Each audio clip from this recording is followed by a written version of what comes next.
Hello mga kababayan ko sa Pilipinas, si Bishop Arjan here of Victory Church of God of Fredericksburg at ngayon po ay day 114 ng ating Bible reading at halina po kayo at basahin po natin ang salita ng Diyos. 1 Chronicles chapter 7. Ang mga anak ni Isakar ay sina Tola, Puwa, Jasub at Simron. Ang mga anak ni Tola ay sina Uzi, Rephaiah, Jeriel, Jamia, Ibsam at Samuel. Sila ay magigiting na mandirigma at mga pinuno ng kanilang sambahayan ayon sa talaan ng lahi ng kanilang ama. Ang mandirigma nila noon sa panahon ni David ay umabot sa 22,600. Ang anak ni Uzi ay si Izarias at ang mga anak naman nito ay sina Michael, Obadias, Joel at Isaias. Ang limang ito ay ang mga pinuno rin. Ang kanilang mga angkan ay may 36,000 mandirigma sapagkat mas marami silang asawa at ang mga anak na lalaki. Ang mga mandirigma sa lipi ni Isakar ay umabot sa 87,000. Ang mga anak ni Benjamin ay sina Bela, Bekir at Jedaiel, sina Esbon, Uzi, Uziel, Jerimoth at Iri naman ang mga anak ni Bela. Sila ay mga pinuno ng kanilang sambahayan at pawang mga mandirigma. Ang kanilang mandirigma ay umabot sa 22,034. Ang mga anak naman ni Bakir ay sina Zemira, Joas, Eliezer, Elionai, Omri, Jerimoth, Abias, Anatot at Alamet. Sila'y pawang magigiting na mandirigma at pinuno ng kanilang sambahayan. Ang kanilang mandirigma ay umabot sa 20,200. Ang anak ni Jedaiel ay si Bilha. Ang mga anak naman ni Bilha ay sina Jehus, Benjamin, Aod, Canaan, Kainaana, Zetan, Tarsis at Ahishar. Ang magkakapatid na ito ay pawang magigiting na mandirigma at pinuno ng kanilang sambahayan. Ang mandirigma nila ay umabot sa 17,200. Ang mga Supamita at Hupamita ay buhat sa lahi ni Ir. Ang mga anak ni Dan ay si Husim at ang angkan ni Aner. Ang mga anak ni Nephtali ay sina Jazil, Guni, Jezer at Salum. Buhat sila sa lahi ni Bilha. Ito naman ang mga anak ni Manases sa asawa niyang Aramea, Ezriel at Makir ang ama ni Gilead. Kinuha ni Makir ng asawa si Hupim at Supim. Ang pangalan ng kapatid niyang babae ay si Meaka. Ang pangalawang anak ni Makir ay si Zelophehad. Babae namang lahat ang anak nito. Si Meaka na asawa ni Makir ay nagkaanak ng lalaki at ito'y pinangalanan niyang Perez. Ang sumunod ay si Seres. Dalawa naman ang naging anak nito, sina Ulam at Rekiam. Ang anak ni Ulam ay si Bedan. Ito ang mga angkan ni Gilead na anak ni Makir at apo ni Manases. Ang kapatid niyang babae ay si Hamoleket na ina ni Ishod, Abiezer at Mala. Ang mga anak naman ni Semida ay sina Ahian, Shechem, Likhi at Aniam. Ito ang mga sumusunod na salinlahi ni Ephraim. Si Sutela na ama ni Ibered na ama ni Tahat. Si Tahat ang ama ni Elada na ama ni Tahat. Siya ang ama ni Zabad na ama ni Sutela. Anak din niya sina Ezer at Elad na pinatay ng mga taga-Gad nang tangkain nilang nakawin ang kawan ng mga taga-roon. Matagal itong pinagluksa ni Ephraim kaya't inaliw siya ng kanyang mga kapatid. Ngunit naglihi muli ang kanyang asawa at lalaki naman ang naging anak. Beriah ang pinangalan niya rito dahil sa kasawiang inabot nila. Nagkaanak pa siya ng isang babae at pinangalanan niyang Sira. Ito ang nagtayo ng lungsod ng Beth-horon ibaba, ng Beth-horon itaas, at ng Usensira. Anak din niya si Rapha na anak ni Resef. Anak ni Resef si Tela at anak naman nito si Tahana na ama ni Ladan. Anak ni Ladan si Amihud na ama ni Elisama. Anak ni Elisama si Nun na ama ni Joshua. Ang lupaing sakop nila ay ang Bethel at sa dakong silangan ay ang Naaran. Sa kanluran naman ay ang Gezer, Shechem at Gaza kasama ang lahat ng mga bayang nasasakop ng mga ito. Subalit ang Bethsean, Megiddo, Dor at ang mga bayang nasa paligid ng mga ito ay sakop ng lipi ni Manases. Dito naninirahan ang mga angkan ni Jose na anak ni Jacob. Ang mga anak ni Asher ay sina Imna, Isba, Isbi, Berias. Si Sarah lang ang babae. Ang mga anak naman ni Berias ay sina Heber at Milkiel na ama ni Birzabit. Si Heber ang ama ni Japhlet, Somer, Jotam. Si Suwa lang ang kapatid nilang babae. Ang mga anak ni Japhlet ay sina Pasak, Bimhal at Asbat. Ang mga anak naman ni Somer ay sina Ahi, Roga, Jehuba at Aram. Ang mga anak na kapatid niyang si Helem ay sina Zophah, Imna, Seles at Amal. Ang mga anak ni Zophah ay sina Suah, Harnefer, Sual, Beri, Imra, Bezer, Hod, Samna, Silsa, Itran at Bera. Ang mga anak ni Jether ay sina Jephune, Pispa at Ara. Ang mga anak ni Ula ay sina Ara, Haniel at Rizia. Lahat ng ito'y buhat sa lipi ni Asher ng mga pinuno ng kani-kanilang sambahayan at kilalang mga mandirigma. Ang kawal nila ay umabot sa 26,000. 1 Chronicles chapter 8. Si Bela ang panganay na anak ni Benjamin, si Asbel ang pangalawa at si Ahara ang pangatlo. Ang pang-apat ay si Noha at si Rapha ang panlima. Ang mga anak naman ni Bela ay sina Adar, Gera, Abehud, Abisua, Naaman, Ahoa, Gera, Sepufan, at Huram. Ang mga anak naman ni Ehud ang ginawang pinuno ng mga angkang naninirahan sa Giba. Ngunit napilitang lumipat sa Manahat sina Naama, Ahiyas at Gera na nanguna sa kanila sa nasyaring ama ni Uza at Ahihud. Si Saaraim ay nagkaanak sa lupain ng Moab matapos niyang paalisin ang dalawan niyang asawang sina Husim at Baara. Ito ang mga anak niyang kay Hodes, sina Jobab, Sebia, Mesa, Malkam, Jeus, Sakia at Mirma. Ang mga anak niyang ito ay naging mga pinuno ng kani-kanilang sambahayan.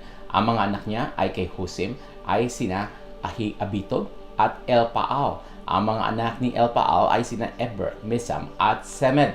Si Semed ang nagtatag ng lungsod ng Ono at Lod at mga nayo nito. Anak din ni Elpaal sina Berayas at sina Sema na mga pinuno ng sambahayan sa Ayalon. Sila ang nagpalaya sa mga mamamayan ng Gat. Anak ni Berayas sina Ahio, Sasak at Jeremot.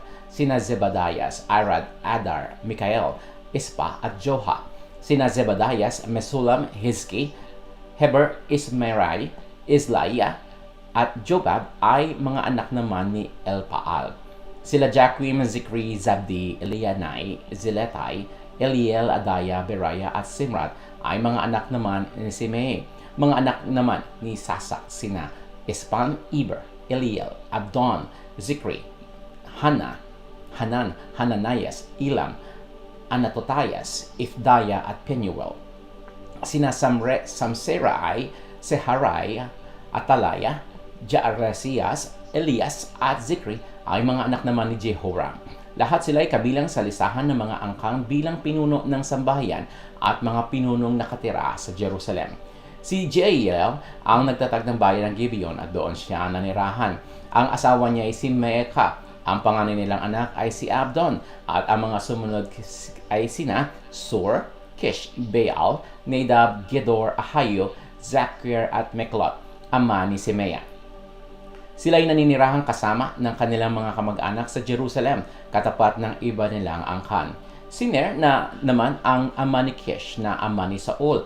Anak ni Saul, sina Jonathan, Melchisa, Abinadab at Isbaal. Ang anak ni Jonathan ay si Meribaal na ama naman ni Micah. Ang mga anak ni Micah ay sina Piton, Melech, Tareya at Ahaz. Anak ni Ahaz ay Joeda at mga anak naman nito si Alemet, Asbabet at Zimri na ama naman ni Moza. Anak ni Moza si Binea na ama ni Rapha, Elasa at Azel. Anak naman anim ang anak ni Azel sina Asrikam, Bokru, Ismael, Sirayas, Obadias at Hanan. Si Esek na kapatid ni Azel ay may mga anak din. Ang panganay niya ay si Ulam at ang mga sumunod sa ay sina Jeus at Eliphalet. Ang mga anak ni Ulam ay magigiting na mandirigma at mahuhusay gumamit ng pana. Ang mga anak at apo niya ay umabot sa 150. Lahat sila ay buhat sa lipi ni Benjamin. 1 Chronicles chapter 9. Ang lahat ng mamamayan ng Israel ay naitala ayon sa kani-kanyang lipi. Ito'y nakasulat sa kasaysayan ng mga hari ng Israel at mga taga-Juda ang mga taga-Juda ay ipinatapon sa Babylonia bilang parusa sa kanilang kasamaan. Ang mga unang bumalik sa kanilang mga lungsod at lupain ay ang mga pari, mga Levita, mga tagapaglingkod sa templo at mga karaniwang mamamayan. May mga angkan sina Juda, Benjamin, Ephraim at Manases na tumira sa Jerusalem. Sa angkan naman ni Perez na anak ni Judah ay si Utai na anak ni Amihud at apo ni Omri. Ang iba pang angkan niya ay sina Imri at Bani. Sa angkan ni Sela ay si Asaya ang pinakamatanda at ang mga anak niya. Sa angkan ni Zerah, si Jeuel at ang kanyang mga angkan, lahat-lahat ay 690 pamilya. Sa lipi naman ni Benjamin, si Salu na anak ni Mesulam, na anak ni Hodavias na anak naman ni Asenua, si Ibnias na anak ni Jeroham, si Ela na anak ni Uzi na anak naman ni Mikri, si Mesulam na anak ni Sephathias na anak ni Reuel na anak ni Ibnai. Ang kabuuan ng kanilang mga angkan ay umabot sa 956. Lahat sila ay pinuno ng kani-kanilang sambahayan. Sa pangkat naman ng mga pari ay kabilang sina Jededias, Joyrib at Jaquin.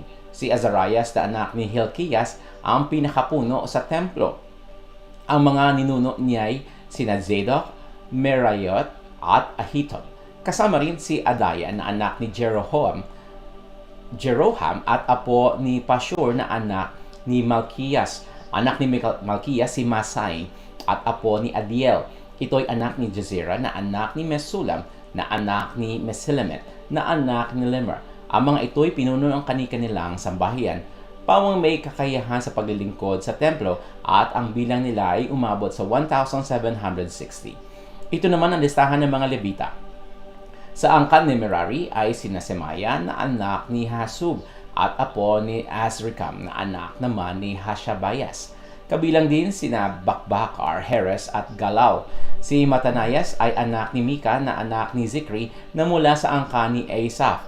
Ang anak ni Jeduthun ay kabilang si Obadias na anak ni Semaya at apo ni Galal, at si Berekias na anak ni Asa at apo ni Elkanah.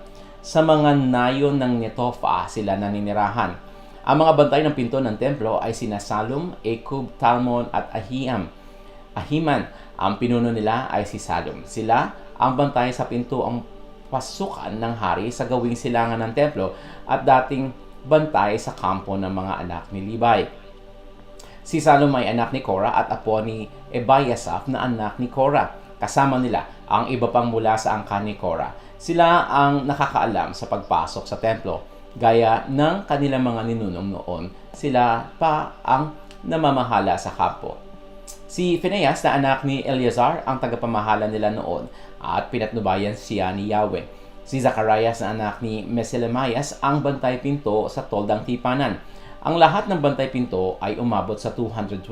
Sila ay kabilang sa listahan ng kani-kanilang nayon. Si David at ang propetang si Samuel ang naglagay sa kanila sa tungkuling ito sapagkat sila'y mapagkakatiwalaan. Sila at ang kanilang mga anak ay naging bantay sa pinto ng templo. Sa apat na panig nito, sa silangan, sa kanluran, sa hilaga at sa timog ay may mga bantay. Ang mga kamag-anak nila sa mga nayon sa paligid ay dumarating doon tuwing ikapitong araw upang makatulong nila. Kailangan nilang gawin ito sapagkat ang apat na Levitang bantay doon ay namamahala rin sa mga silid at kayamanang nasa templo. Doon sila natutulog sa templo sapagkat sa kanila ay pinagkatiwala ang pangangalaga at pagbabantay nito. Sila rin ang nagbubukas ng templo tuwing umaga. Ang iba sa kanila ay tagapangalaga ng mga kagamitan sa paglilingkod sapagkat kailangan bilangin nila iyon tuwing gagamitin at ibabalik sa lalagyan. Ang iba naman ay nangangalaga ng mga kasangkapan. Ang iba naman ay sa mga kagamitan sa paglilingkod tulad ng pinong harina, alak, langis, insenso at mga pabango. At ang iba pa ang tagapagtimpla ng mga pabango. Isa sa mga Levita na mula sa angkan ni Korah, si Matatayas na panganay ni Salum ang tagagawa ng manipis na tinapay. May ilan pang mula sa angkan ni Kohat na ang taga-ayos naman sa mga tinapay na nag-up na handog tuwing araw ng pamamahinga. Ito ang mga pinuno ng mga sambahayang Levita na umaawit at doon na rin tumitira sa mga silid ng templo. Wala silang ibang gawain sapagkat kailangang gampanan nila ang kanilang tungkulin araw-gabi. Sila'y mga pinuno ng mga sambahayang Levita ayon sa angkan at sila'y sa Jerusalem na ninirahan. Doon din tumitira si Jaliel, ang nagtatag ng bayan ng Gibeon. Ang asawa niya ay si Mecca. Ang mga anak nila ay sina Abdon, Zur, Kish, Baal, Ner, Nadab, Gehudor, Ahayo, Zacharias, at Miklot. Si Miklot ang ama ni Simeam at ng iba pang kamag-anak nila nakatira sa tapat ng Jerusalem. Si Ner ang ama ni Kish na ama naman ni Saul. Si Saul ang ama ni Jonathan, Melkisa, Abinadab, at Esbaal. Ang anak ni Jonathan ay si Meribaal na ama naman ni Micah. Ang mga anak ni Micah ay sina Piton, Melech, Tareya, at Ahaz. Si Ahaz ang ama ni Jara at si Jara naman ang ama ni Alemet, Asmabet, at Zimri. Si Zimri ang ama ni Mosa at si Mosa naman ang ama ni Benea na ama na rin or ama ni Refaya, Elasa, at Azel. Ang mga anak ni Azel ay sina Azrikam, Bukro, Ishmael, Seraya, Obadias, at Hanan. At ito po ang salita ng Diyos para sa araw na ito at pagpalain po kayo ng ating Diyos sa banal at buhay sa pangalan ng Panginoon sa Kristo at sa pamamagitan ng Espiritu Santo. Ito'y aking panalangin para sa inyo. Amen at Amen.